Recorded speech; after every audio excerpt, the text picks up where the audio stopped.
But the Queen wasn't behaving like a virgin, as the Spanish ambassador insinuatingly observed. During the last few days, Lord Robert has come so much into favour that he does whatever he likes with affairs. And it is even said that Her Majesty visits him in his chamber day and night.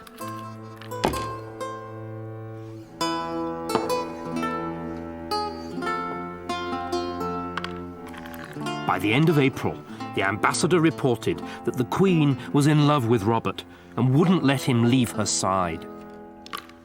But the Queen's closeness to Dudley disturbed her courtiers. As a colleague, they could put up with him.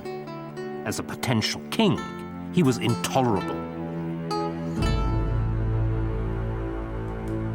I think that William was very worried about Dudley indeed. He saw him as a huge threat, both to national prosperity, if he married the Queen, and also to his own position at court. I think he was the one man that really he was fussed about. And also, I suspect there was a certain amount of jealousy.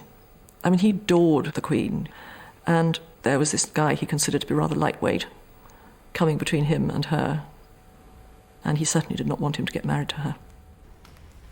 Cecil stepped up the pressure for the Queen to marry a European prince. There was no shortage of candidates. King Philip. King Philip of Spain, Catholic and widower of Elizabeth's sister Mary. Charles the Ninth. He is 16. Charles IX of France, Catholic and a mere sickly boy. Charles of Austria. The Archduke Charles, the most promising candidate, but still a Catholic. Eric of Sweden. No, my lord. Elizabeth was playing hard to get, for reasons that were political as well as personal. She'd seen the problems created by her sister Mary's disastrous marriage to Philip of Spain, and she was determined to avoid them. But actually, that was easier said than done. For if she married a foreigner, how could England avoid the kind of disastrous foreign entanglements which had led to the loss of Calais?